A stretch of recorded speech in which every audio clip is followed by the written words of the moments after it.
I don't know how many times I watched the first episode of There She Is when I was a lovesick teenager.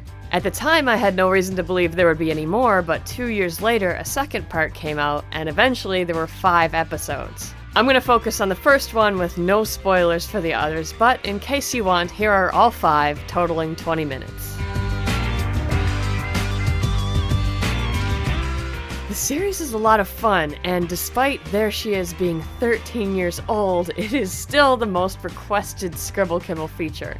The cartoon is made in Flash, and I actually linked you to the remastered version of the original first episode. The original that came out in 2003 is a little bit rougher. There are a couple things that are different, like these hearts are redone. The camera movement is a bit more complex in the remaster, and there are many more drop shadows, and lots of little adjustments that you might not have noticed.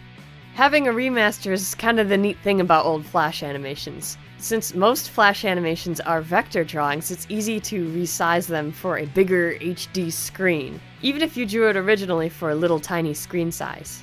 What I mean by that is if There She Is had been hand-drawn pencil and you tried to make it bigger, the HD version would look fuzzy unless the artists went through all of those drawings and spent a lot of time making handmade adjustments. Which is what Disney had to do to remaster its old movies. I'll tell you about that whole process sometime. 3 professional Korean artists made There She Is under the name Sambakza. And I didn't know before I made this episode, but the animations are actually inspired by comics that one of these artists made. I haven't read the comics, but you can definitely see where the style for the animation came from. To actually make this animation, the character outlines are drawn with the pen tool in Flash. That's why the lines have uniform thickness. It's also why the backgrounds have wobbly lines, because when you freehand with the pen tool on a tablet, the results are junk, they're wobbly. On the other hand, the characters' lines are very smooth, and that's because the animators used the pen tool's anchor points and Bezier curves to draw those lines, versus just freehanding like you would on a piece of paper. And this sky background in most of the shots is not made in Flash. Definitely not made in Flash. It's either handmade and scanned, or it's done in a digital painting program, and that image, whether it's scanned or drawn digitally, is imported into Flash. As for these soft glow effects and the drop shadows, you can do that in Flash by turning the shape you made into a movie clip and then adding a filter. You can achieve shading, like on this tree, with a gradient fill.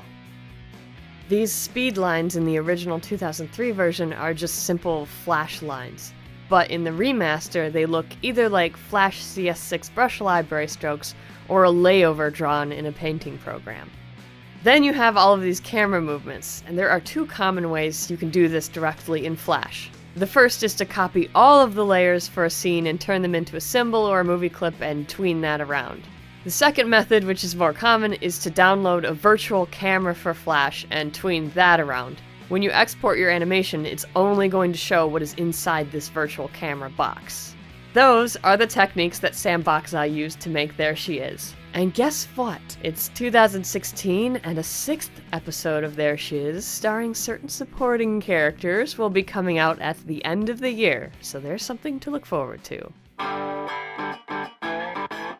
Did you see the last Scribble Kibble episode about Potion Shop?